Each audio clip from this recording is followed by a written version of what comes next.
Opa galera, mais um vídeo aí pra vocês, dessa vez para falar de um assunto um pouco mais avançado, que é a automodificação de código no Linux. Vou ensinar aí o básico para vocês sobre esse assunto.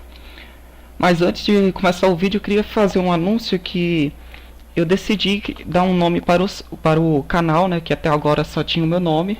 Eu vou definir o nome FreeDev e depois vou fazer uma logo, deixar uma coisa mais bem feitinha aí, para parecer uma coisinha mais profissional mesmo não sendo.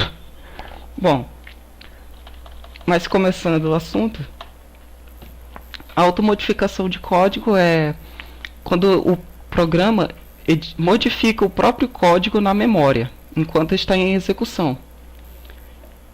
E isso pode ser útil para desenvolvimento de malwares e outros softwares assim que, por exemplo, como proteção anti-engenharia reversa, né? Onde o código fica criptografado na memória e ele descriptografa o próprio código antes de executar, né? Bom, e fazer isso não é tão difícil quanto parece. O segredo é você só simplesmente modificar a proteção da página na memória, onde está o código, e depois alterar ele como se fosse qualquer outra área da memória normalmente. A gente pode fazer isso no Linux utilizando mprotect. Podemos incluir o header mmain.h aqui e depois utilizar o mprotect para alterar a proteção de uma página. E aí nós podemos definir aí para tanto modificar quanto ler e executar o código. Assim a gente pode fazer a automodificação de uma função ou até mais de uma função do código, é claro, né? Bom, vamos começar aqui incluindo os headers, né? Vamos começar incluindo mmain.h, que é onde tem as funções de manipulação de memória do sistemas Unix-like, né? Incluindo aí mprotect, claro. E vamos incluir também unistd para poder utilizar a função getPageSize, porque nós vamos precisar saber o tamanho de uma página de memória no sistema operacional aqui. E para modificar a memória, a proteção na página da memória é muito simples. Primeiro você passa o endereço do início da página, o tamanho e seguido das flags de proteção que você quer atribuir àquela página de memória. No caso, o endereço ele tem que estar alinhado com o tamanho de uma página, né?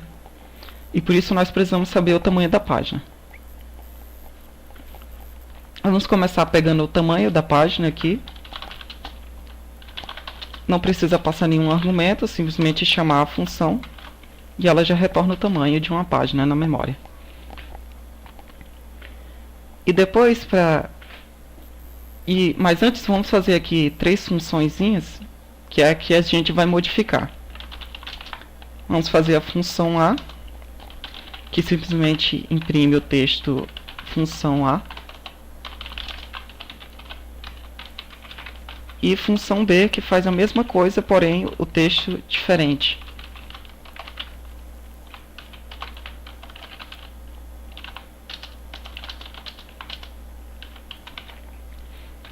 Agora vamos fazer a função C, que simplesmente executa a função A. E a ideia aqui é modificar a função C para que, ao invés de chamar A, ela chame B. Vamos colocar aqui os protótipos. Ops.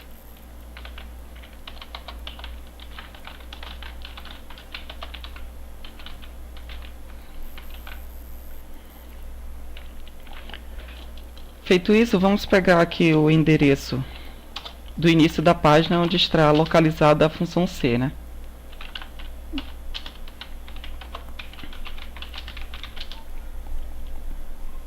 A gente pode fazer isso pegando o endereço de C aqui. Um truquezinho de alinhamento aí, eu não sei se vocês já viram isso, né? A gente pega a sobra da divisão de C pelo tamanho e depois subtrai de C. Assim a gente tem o valor alinhado. Alinhado a p-size, né?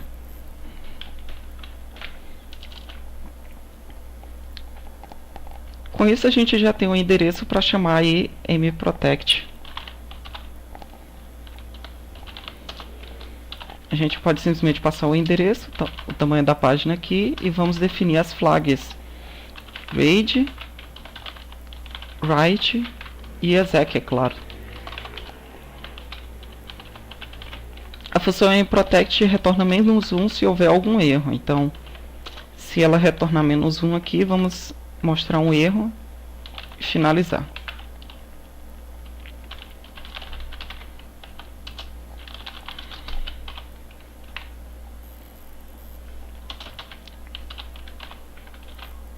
Vamos colocar a chamada de C aqui embaixo e vamos ver o que acontece.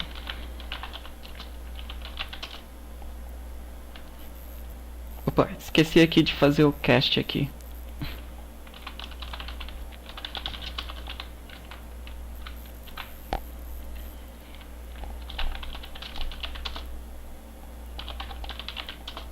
Se a gente executa mode, ele simplesmente exibe função A, né? Já que está chamando a função A aqui, o texto é exibido.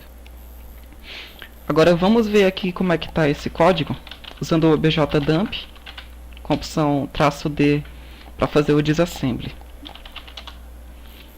Vamos ver aqui as funções A, B e C. Olha só. Aqui na função A nós temos a chamada aqui, na função C, quer dizer, temos a chamada para a função A. E como é que funciona esse call aqui? Então, na verdade o call, ele trabalha com um endereço relativo. Então isso aqui não é o endereço exato da função A, né? Que como a gente pode ver é diferente aqui. Na verdade esse call aqui, ele é um valor negativo, porque ele está fazendo uma chamada para tantos bytes acima dessa posição aqui do call atual.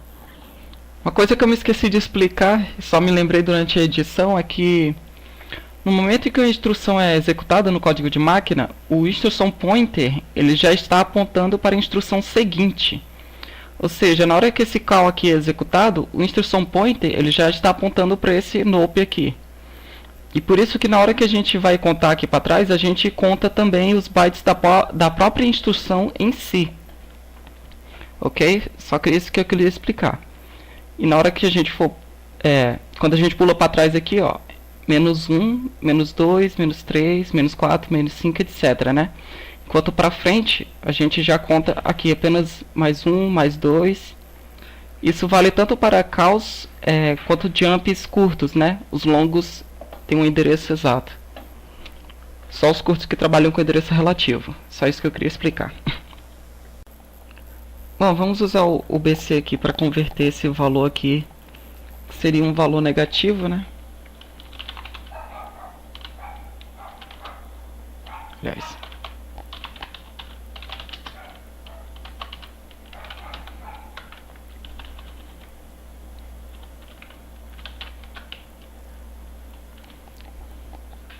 Para a gente inverter o sinal, é só fazer FF menos o valor. Opa. Faltou um, né? A gente tem 47. Então essa seria a distância em bytes daqui até o início de A, que a gente pode contar aqui. Então, para modificar esse call aqui para chamar B ao invés de A, tudo que a gente precisa fazer é transformar no valor negativo aqui da distância daqui até o início de B. Então a gente pode contar aqui 10, 14, 17, 27, 31. São 31 bytes. Então a gente pode inverter o sinal aqui. Primeiro vamos colocar em hexadecimal, né, que seria 1F e 1 mais 1 aqui. Opa. Vamos colocar a saída para 16. Para colocar em hexadecimal, né? Saída. Bom, então o valor 31 negativo seria FFFF. FF é 1, né? Então, se a gente modificar aqui, já que todos os outros bytes são iguais, a gente só precisa modificar esse aqui para E1. E dessa forma, a gente vai modificar esse cal para A, para B, ao invés de A, né? Então, a gente só precisa ver em que posição esse byte está aqui em relação à função C. Seriam 4, 9, 10, o 11º byte. Então, a gente pode pegar aqui o endereço de C, né? O próprio nome da função já é um ponteiro para a função. E a gente pode converter aqui para um signed char asterisco. Um ponteiro para um signed char, né? Para a gente modificar aqui como um byte. E a gente coloca entre os parênteses aqui para poder usar os colchetes. E o 11º byte seria o 10º índice, né? Contando a partir de 0. A gente só precisa modificar ele para E1. E essa simples modificação desse byte já é o bastante para a gente ver aqui que ao invés de chamar A, ele vai chamar B.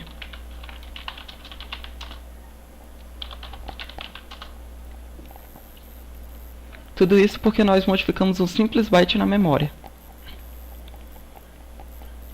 E é claro que isso não limita a gente a modificar um único byte, né? Podemos modificar a função inteira, podemos até criar uma nova função completamente diferente. E não há limites do que é possível ser feito, né? Com a automodificação de código. Podemos criptografar uma função, deixá-la criptografada, depois descriptografar em tempo de execução e executar ela. Podemos fazer simplesmente qualquer coisa. Bom, então é isso. Qualquer dúvida, deixe nos comentários. Eu vou deixar esse exemplo aqui no link na descrição. Então é isso. Até a próxima.